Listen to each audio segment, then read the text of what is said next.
नमस्कार, स्वागत है आप सभी का। जय माता दी। आप देख रहे हैं हमारा खास कार्यक्रम। मैं हूं आपके साथ पूनम शर्मा सोलंकी। नवरात्रि चल रहे हैं।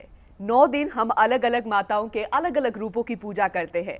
अलग अलग विधि विधान से उनको मनाते हैं ताकि हमारी मुराद पूरी हो सके। आज हम जानेंगे सप्तमी के बारे में। आखिर सप्तमी का क्या महत्व है, इसी को जानने के लिए आज हमारे साथ स्टूडियो में मौजूद हैं जाने माने ज्योतिषाचार्य आचार्य घनश्याम शर्मा जी, और ये जयपुर सवाई अलंकरण अवार्ड से भी सम्मानित है। पंडित जी, आपका बहुत बहुत स्वागत है हमारे खास कार्यक्रम में। नमस्कार, जय माता दी। सर्व मंगल मांगल्ये शिवे सर्वार्थ साधके शरण्य त्र्यंबके गौरी नारायणी नमोस्तुते। सभी दर्शकों को नव संवत्सर की हार्दिक शुभकामनाएं। पंडित जी, वैसे तो 9 अलग अलग दिन हम अलग अलग माँओं की पूजा करते हैं। अलग अलग दिन का अपना महत्व होता है, लेकिन सप्तमी का क्या महत्व है? बहुत अच्छा प्रश्न किया। माँ कालरात्रि को सप्तमी का विशेष महत्व बताया गया है। प्रथमम शैलपुत्रीय, द्वितीयम ब्रह्मचारिणी, तृतीयम चंद्रघंटेति कुष्मांडेति, चतुर्थकम पंचमम स्कंदमातेति, षष्ठम कात्यायनीति च, सप्तम कालरात्रिति महागौरीति चाष्टमम, नवमम सिद्धिदात्री च नवदुर्गा प्रकृतितः। इस प्रकार से माँ भगवती दुर्गा देवी के चरणों में कोटि कोटि नमन है। और नवरात्रि के शुभारंभ, नव संवत्सर के शुभारंभ में सभी दर्शकों को मेरा हार्दिक अभिनंदन है और सभी का नव संवत्सर में स्वागत है। सप्तमी तिथि का विशेष महत्व बताया गया है, जो कि सप्तमी तिथि आज 7वां नवरात्रा के पर्व पर देवी कालरात्रि को नमन करके हम सप्तमी की तिथि की महिमा का गुणगान करते हैं। सप्तमी तिथि विशेष करके संतान के लिए मानी गई है। किसी भी व्यक्ति के संतान में दिक्कत हो, किसी प्रकार की बाधा आ रही हो, तो सप्तमी के दिन विशेष व्रत उपवास करके माँ भगवती कालरात्रि का अनुष्ठान करने से संतान सुख की प्राप्ति होती है तथा समस्त प्रकार के ऊपरी बाधाओं का निवारण हेतु, तंत्र मंत्र टोटके का निवारण हेतु माँ कालरात्रि का विशेष पूजन अर्चन करके सप्तमी तिथि को मनाया जाता है। सप्तमी तिथि भानु प्रिया भी होती है, भानु सप्तमी भी कहते हैं इस दिन को। तो सप्तमी का विशेष महत्व शास्त्र वेद पुराण में अनेक प्रकार से गाया गया है, महत्व बताया गया है। पंडित जी, आपने बताया कि माँ कालरात्रि की पूजा यहाँ पर की जाती है, लेकिन माँ कालरात्रि आखिर इसका स्वरूप कैसा है? माँ कालरात्रि का ऐसा स्वरूप है कि देखते ही आदमी घबरा जाए। माँ का स्वरूप ऐसा दिव्य और भव्य है। उनका जो स्वरूप है उसको देखते ही दुष्टजन ऊपरी बाधा घबरा के पलायन कर जाते हैं। जैसे माता का पूरा शरीर ऐसा दिव्य चमकता हुआ है, लेकिन बिल्कुल काला है, घने अंधकार की तरह है। बाल बिखरे हुए हैं माता जी के, और ऐसा विकराल रूप है कि उनकी जो माला पहनी हुई है भयंकर चमकती हुई है, दांत चमकते हुए हैं। हाथ के अंदर, भगवती के बाएं हाथ के अंदर खड्ग है और दाएं हाथ में विशेष तलवार हाथ में धारण किए हुए हैं, और उसको विशेष करके दुष्टों का नाश करने के लिए अंकुश भी कहते हैं उसको। और भगवती दाएं हाथ से वरद मुद्रा में, अभय मुद्रा में है, और दाएं 4 भुजा धारणी है। नीचे के हाथ में वर अभय प्रदान करती है, इसलिए घबराने की जरूरत नहीं है। भगवती को स्वरूप देख करके लोग घबरा जाते हैं, लेकिन माँ इतने हृदय से कोमल है कि अपने भक्तों का उद्धार करती है और समय आने पर समस्त बाधाओं का निवारण करती है। ऐसी माँ भगवती चतुर्मुखी माँ कालरात्रि है। तो जब माँ कालरात्रि का स्वरूप ऐसा है, तब ऐसे में सवाल होगा हमारे दर्शकों के लिए कि आखिर इनकी पूजा फिर कैसे करें? क्या उनकी पूजा भी उन्हीं के रूप को देखकर करनी चाहिए? 7वें दिन माता का विशेष पूजन अर्चन किया जाता है। प्रातःकाल स्नान ध्यान करके माँ भगवती को नमन करते हुए स्थापना की जाती है। वैसे तो प्रथम दिन से ही स्थापना हो चुकी है। नवचंडी भगवती दुर्गा का ये स्वरूप है, जो 7वें दिन कालरात्रि को माना गया है। कालरात्रि मानी काल का विनाश करने वाली माँ। रात्रि का मतलब है रात्रि का विशेष महत्व है, जो काल को भी नष्ट कर दे और काल को नष्ट करके सर्व भक्तों को उन्नति प्रदान करे, ऐसी माँ कालरात्रि की पूजा 7वें दिन की जाती है। इस दिन की गई पूजा को समस्त यक्ष, राक्षस, भूत, प्रेत, पिशाच, शाकिनी, डाकिनी, जैसा कि दुर्गा सप्तशती के देवी पुराण और मार्कंडेय पुराण के अंतर्गत बताया गया कि माँ कालरात्रि का केवल स्मरण मात्र से ही समस्त शक्तियों का विनाश हो जाता है और जो भक्तगण पूजा करते हैं उनकी मनोकामना सिद्ध होती है। ऐसी माँ कालरात्रि की पूजा करने से समस्त कार्य सिद्ध होते हैं। वैसे तो हर कोई अपने अपने तरीके से माँ को मनाता है, लेकिन अगर शास्त्रों के अनुसार अगर माना जाए, विधि विधान से किया जाता है तो इनका महत्व और ज़्यादा बढ़ जाता है। पंडित जी, तो क्या विधि विधान है, क्या शुभ समय है इसका पूजा करने का? बहुत अच्छा प्रश्न किया आपने। भगवती का प्रातःकाल स्नान करके प्रातः 3 मुहूर्त दिए गए हैं। 7:15 से लेके 12:54 तक अभिजित काल तक भगवती की आराधना की जाएगी, जिसमें शुद्ध स्नान ध्यान करके बैठने के बाद भगवती को लाल वस्त्र पहनाते हैं। लेकिन कालरात्रि को लाल विशेष महत्व है, लाल का। लाल चूड़ा पहनती है और ये दाड़िम बहुत खाती है। दाड़िम, भगवती दाड़िम प्रिय है इनको, और गुड़ का इसको विशेष प्रिय व्यंजन लगाया जाता है। और ऐसी पूजा षोडशोपचार पंचोपचार करने के बाद मंत्रों का विशेष जप किया जाता है, जिसमें विशेष मंत्र है ओम नमो देव्यै महादेव्यै शिवायै सततं नमः, नमः प्रकृति भद्राय नियता प्रणता स्मताम्, ओम क्रां क्रीं क्रौं क्रीं भद्रकाल्यै नमः या महाकालरात्रि नमः।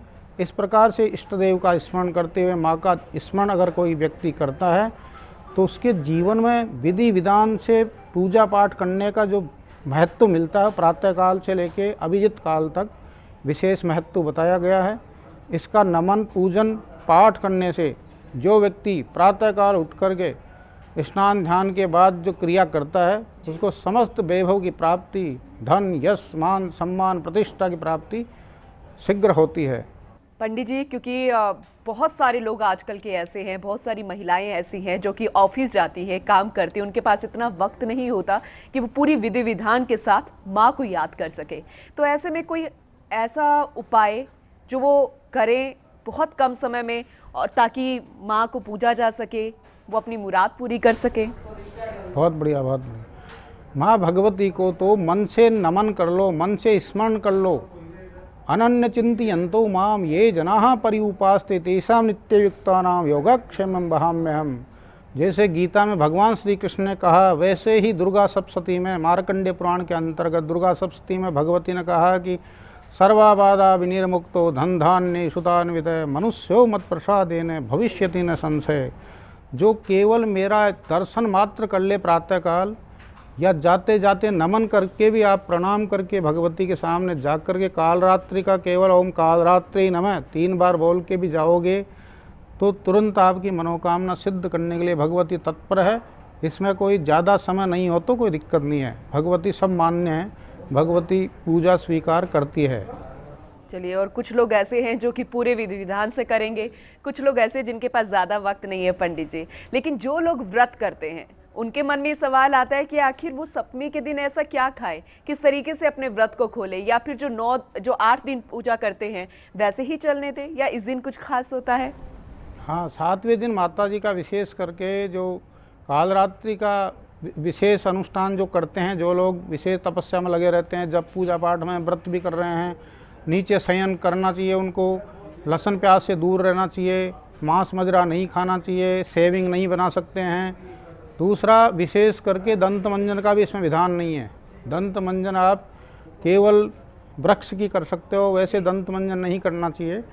और उस प्रकार से जब तब पूजा पाठ करने से, माता जी का नमन करने से, स्मरण करने से जो मनोकामनाएं सिद्ध होती है, ऐसी माँ भगवती अपने भक्तों पर कृपा करके उन व्यक्तियों पर ज़्यादा कृपा सिद्धि प्राप्त करने के लिए रात दिन वो शमशान सिद्धि भी करते हैं। ये क्योंकि ये तांत्रिक सिद्धि वाली माता जी है। इनके नाम से अनेक प्रकार के राक्षस और ऊपरी बाधाएं तत्क्षण नष्ट हो जाती है। अंतरिक्ष रे घोरा डाकन्या से महाबला ग्रह भूत पिशाचा यक्ष गंधर्व राक्षा ब्रह्म राक्षस श्वेताला कुष्मांडा भैरवादय नश्यंति दर्शना से तत्क्षणात् दर्शन मात्र से ही नष्ट हो जाते हैं। इसलिए इस प्रकार की जो साधना भद्रकाली की और कालरात्रि की करते हैं, महाकाली की करते हैं, उनके समस्त मनोकामनाएं तुरंत सिद्ध होती है। और विशेष करके जो साधकगण केवल काली की उपासना करने के साथ नवचंडी के पाठ करते हैं, दुर्गा सप्तशती के पाठ करते हैं, उनको तो दिव्यता और भव्यता प्राप्त होती ही है। चलिए पंडित जी, अभी वक्त एक छोटे से ब्रेक का हो गया है, लेकिन ब्रेक के बाद हम जानेंगे कि आखिर कौन कौन ऐसे लोग हैं जो इस व्रत को कर सकते हैं। जल्द लौटेंगे।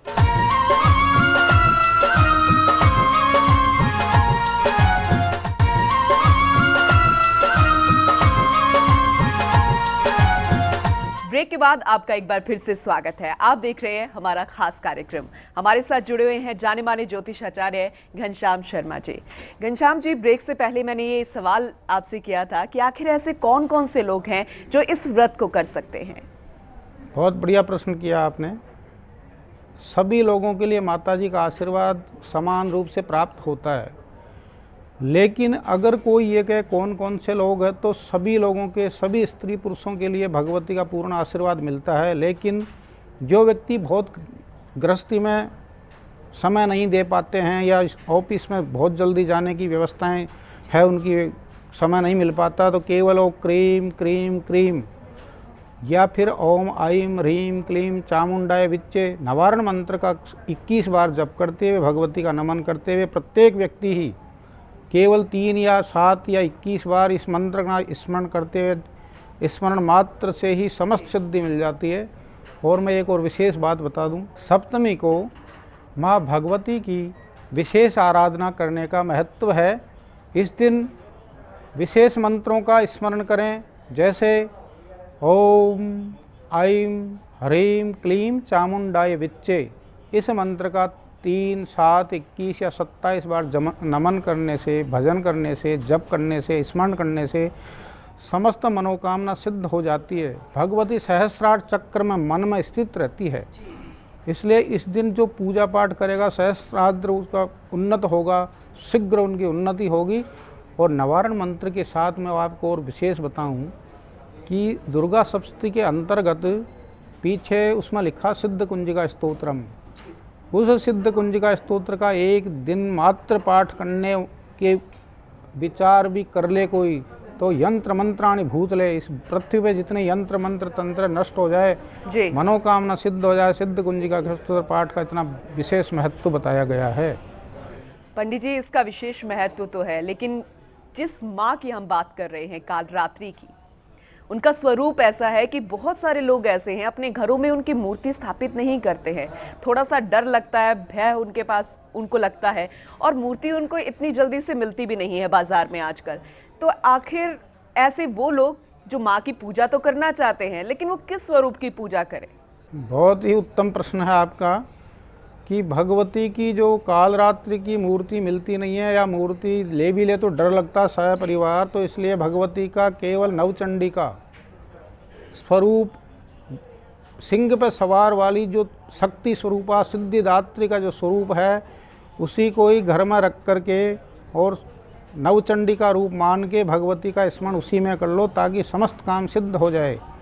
एक भगवती नवचंडी दुर्गा देवी के रूप में जो भगवती शेर पे सिंह पे सवार है, उसको आप अगर स्थापना करके पूजा करते हैं तो न तो भय लगेगा, न कुछ दिक्कत आएगी। नवचंडी का रूप ही इसमें माना गया है। इसलिए सभी घरों में यह चित्र लगाने मात्र से भी ऊपरी बाधाओं का और ग्रह बाधा का, एक विशेष बताऊं मैं, नवग्रह की सटीक सिद्धि के लिए शनि को रिप्रेजेंट करती है माँ भगवती कालरात्रि। जिसके शनि की महादशा हो, ढैया हो, 7.5 हो, परेशान हो रहा हो, इधर उधर भटक रहा हो, केवल कालरात्रि के मंत्र का जप कर ले तो शनि देव अनुकूल हो जाते हैं। ज्योतिषीय शास्त्र में शनि और राहु और मंगल की ऐसी प्रबलता होती है कि व्यक्ति का मार्गेश आने पर अनिष्ट होता देखा गया है। इसलिए केवल कालरात्रि के मंत्र का जप करें। नमो देव्यै महादेव्यै शिवाय सततम नमः, नमः प्रकृति भद्राय नियतापणता स्मताम। ये प्रणाम कर दे, कालरात्रि को नमस्कार करें तो सर्व कार्य सिद्ध हो जाते हैं। पंडित जी, आपने बताया कि माँ की आराधना करने से संतान प्राप्ति होती है। सप्तमी के दिन ये खास विशेष महत्व और ज़्यादा बढ़ जाता है। इसके अलावा जादू टोना, घर की कोई बाधा है या आपको डर लगता है, इससे जुड़ी भी बात है, जो जितनी भी परेशानी होती है वो दूर हो जाती है। ये बारी बारी से हम जानेंगे। सबसे पहले जानते हैं कि संतान प्राप्ति, वो महिलाएं जो कि चाहती हैं वो किस तरीके से विशेष पूजा करें माँ की। संतान प्राप्ति के लिए भगवती की आराधना कालरात्रि के रूप में, सप्तमी के रूप में की जाती है। इस दिन जो भगवती का विशेष अर्चन करके एक मंत्र आता है, सर्वाबाधा विनिर्मुक्तो धनधान्येषु तान्वितः मनुष्यो मत प्रसादेन भविष्यति न संशय। सर्वाबाधा विनिर्मुक्तो, सभी बाधाओं से मुक्त करती है भगवती। धनधान्येषु तान्वितः, धन धान्य से संपन्न कर देती है। मनुष्यो मत प्रसादेन भविष्यति न संशय, पुत्र पौत्र तक प्राप्त हो जाते हैं। इसलिए इस दिन भगवती का सप्तमी के दिन मंत्र का जप करे तो निश्चित रूपेण संतान की प्राप्ति देखी गई है। और जिनको डर बहुत ज़्यादा लगता है, कोई ऊपरी बाधा है, वो किस तरीके से पूजा करे? क्या कोई रात को कोई खास समय होता है? बहुत बढ़िया। रात्रि सुक्तम, दुर्गा सप्तमी मार्कंडे पुराण के अंतर्गत रात्रि सुक्तम है। उसमें अगर कोई व्यक्ति को ज़्यादा डर लगता हो तो केवल 3 बार काल रात्रि नमः है, काल रात्रि नमः का जप करते हुए अपने तकिए के नीचे नाम लिख के सो जाए। काल रात्रि का नाम लिख के तकिए के नीचे रख के सो जाए। गारंटी है उसको डर नहीं लगेगा, भय नहीं लगेगा, वो आनंदमय सोएगा और सुबह उठते ही अपनी नेगेटिव एनर्जी बिल्कुल नहीं रहेगी। इस प्रकार से आप कर सकते हो। चलिए पंडित जी, अब ये भी बताइए कि जो लोग माँ की पूजा तो करना चाहते हैं लेकिन वो व्रत नहीं रख सकते, तो ऐसे में वो क्या करें? माँ की पूजा नियमित करें। व्रत नहीं हो तो फर्स्ट बार और लास्ट बार का व्रत किया जा सकता है। इतना भी नहीं हो तो फलाहार 3-4 बार ले सकते हैं। वैसे तो नवरात्रा में जो 9 दिन तक व्रत करता है उसको बहुत सिद्धि प्राप्त होती है और उसके शरीर में सहस्रार चक्र से लेके आज्ञा चक्र तक की उसकी स्थिति बहुत बढ़िया हो जाती है। लेकिन कोई नहीं रहना चाहे, नहीं रह पाए, तो वो केवल भोजन करके जब पूजा पाठ करता रहे, अनंत लाभ हो जाएंगे। सर्वाबाधा प्रशमनम त्रैलोक्यस्य अखिलेश्वरी एवमेव त्र्याकार्यमस्मद्भैरि विनाशनम। समस्त प्रकार के शत्रु, काम, क्रोध, मद, लोभ, ईर्षा, इस प्रकार के समस्त शत्रुओं का नाश हो जाता। अखिल ब्रह्मांड को रिप्रेजेंट करती है माँ कालरात्रि, जो समस्त ब्रह्मांड की भूदेवी है। ऐसी माँ कालरात्रि की पूजा करने से समस्त भक्तगण निश्चित रूपेण अपनी शक्ति को प्राप्त करेंगे। बिना व्रत भी इसका जब पूजा पाठ किया जा सकता है। पंडित जी, आप ज़रा ये बताइए हमारे दर्शकों को कि कोई ऐसा मंत्र, कि एक मंत्र का जप करने से हम माँ कालरात्रि को खुश रख सकते हैं सप्तमी के दिन। बहुत अच्छा आपने प्रश्न किया है। मंत्र तो अनेक है, लेकिन सर्वसुलभ सबके लिए कालरात्रि की पूजन अर्चन करने के बाद केवल इस मंत्र का 7 बार जप करें, निश्चित रूपेण फायदा होगा। कौन सा मंत्र है? सर्वमंगल मांगल्ये शिवे सर्वार्थ साधिके शरण्ये त्र्यंबके गौरी नारायणी नमोस्तुते। ओम ऐं ह्रीं क्लीं चामुंडाय विच्चे। एक विशेष और मंत्र बता देता हूँ, सर्वसुलभ सब जनों के लिए, सब दर्शकों के लिए ऐसा सटीक मंत्र है, अनुभव प्राप्त है। ओम ह्रीं धूम दुर्गाय नमः, ओम ह्रीं धूम दुर्गाय नमः। इसकी 108 जप करके आप समस्त कार्य सिद्ध के लिए अपने प्रस्थान कर सकते हो। रात्रि में केवल ये मंत्र जप करके सो जाइए, सब काम सिद्ध अपने आप हो जाएंगे। ऐसी माँ भगवती कालरात्रि का विशेष इस मंत्र में प्रभावशाली मंत्र है। ठीक है पंडित जी, क्योंकि आज का टाइम ऐसा है कि लोग सोशल मीडिया पे ज़्यादा ध्यान देते हैं, आस्तिक तो हैं लेकिन पूजा पाठ में थोड़ा सा उनका ध्यान कम हो गया है। नवरात्रि के दिन वो थोड़ा सा पूजा पाठ में तो ध्यान देते हैं, व्रत नहीं रखते हैं, कई बार भूल जाते हैं। तो आप ऐसे दर्शकों को, ऐसे युवाओं को कुछ कहना चाहेंगे कि माँ को बस याद कर लीजिए, क्योंकि माँ ज़्यादा नहीं मांगती है आपसे। क्या बात कही है, बहुत ही अच्छा प्रश्न है आपका। ये माँ भगवती, माँ कुमाता न भवती, माता कभी कुमाता नहीं होती। कुपुत्रो जायते कुमाता, माता कुमाता नहीं, पुत्र कुपुत्र हो सकता है। इसलिए माँ का स्मरण मात्र से ही समस्त कार्य सिद्ध होता है। समस्त भूमंडल में भगवती के समस्त हम पुत्र है, पुत्रियाँ हैं, उनकी संतान है, तो क्या भगवती कभी अनिष्ट कर सकती है? नहीं कर सकती है। इसलिए माँ को केवल प्रणाम करके, ध्यान करके भी चले जाओगे तो सिद्ध हो जाएंगे। लेकिन मैं 3 मंत्र बताऊंगा इसमें। ओम गंगणपते नमः, एक बार स्मरण कर सकते हैं। ओम धूम दुर्गाय नमः, एक बार स्मरण कर लीजिए। ओम ह्रीम नमः। फिर मैंने बताया कि सर्व मंगल मांगल्ये शिवे सर्वार्थ साधके शरण्य त्र्यंबके गौरी नारायणी नमोस्तुते। इस प्रकार से एक एक बार मंत्र जप करते हुए प्रस्थान करें, अपने कार्य की सिद्ध के लिए जावे, तो उस व्यक्ति के जीवन में 101% कुछ भी दिक्कत नहीं आएगी, बहुत कुछ अच्छा रहेगा, ग्रह बाधा भी नहीं होगी। चलिए, बहुत ही अच्छे तरीके से आपने समझाया है। उम्मीद करेंगे कि हमारे दर्शक, हमारे युवा इससे ज़रूर लाभ लेंगे। पंडित जी, ये ज़रूर बताइए, क्योंकि अब तक हमने ये जाना है कि हमें क्या करना चाहिए, किस तरीके से पूजा करनी चाहिए, क्या भोग लगाना चाहिए, कैसे माँ को मनाना चाहिए। अब ज़रा ये बताइए कि हमें उस दिन क्या नहीं करना चाहिए, भूलवश भी, गलती से भी। सप्तमी के दिन क्या नहीं करें, माता जी की आराधना का विशेष महत्व बताया। अब क्या नहीं करें, भगवती की पूजा करते हुए कभी भी कोई गलत काम नहीं करें, मांस मदिरा का सेवन नहीं करें और शेविंग भी नहीं करें, दंत मंजन भी विधान नहीं है, और विशेष करके किसी की निंदा नहीं करें, माँ बाप का आशीर्वाद ही लेवे, किसी का मन नहीं दुखावे, मन से सबको आशीर्वाद देवे, और भगवती के चरणों में निरंतर जप करते हुए किसी का अनिष्ट नहीं सोचे। आजकल के दुनिया में, आजकल के ज़माने में अधिकतर अनिष्टकारी अनुष्ठान लोग करते हैं, तो वो अनिष्टकारी अनुष्ठान न करते हुए सबकी शुभकामना के लिए माँ भगवती को चिंतन करें। लहसुन प्याज का इसमें निषेध बताया गया है। उसके अलावा आप पलंग पर नहीं सोवे, तथा समस्त जीवन में अपने जो बुराइयां हैं उसका नेगेटिविटीज अपने ऊपर नहीं आने दें, न दूसरे को देवे। सबकी शुभकामनाएं सोचते हुए माँ भगवती का चिंतन करें। ऐसा काम करने से माँ कालरात्रि प्रसन्न होती है। कभी भी किसी की निंदा नहीं करें और शयन धरती पर करना है। इस प्रकार से आप करके माँ का निरंतर चिंतन करते रहें। भगवती के समक्ष विराजमान कलश स्थापित है। सर्वप्रथम तो शुद्ध होकर के भगवती की आराधना करते हैं, तो आवाहनम आसनम पाघ्यम अर्घ्यम स्नान करवाएं, पंचामृत से स्नान करवाया, शुद्ध स्नान कराया, शुद्ध वस्त्र पहनाए भगवती को।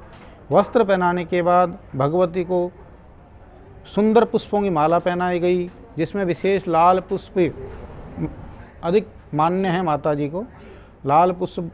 फिर इनको भोग का विशेष महत्व, जैसे फल लगाए गए हैं, फल में विशेष करके माता जी को दाढ़ी में है, पपीता है और केला, इनका प्रसाद लगा दीजिए।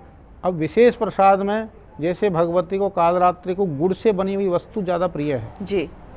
हलवा तो इनको इतना अत्यंत प्रिय है गुड़ से बना हुआ कि माता जी आनंद के साथ खाती है।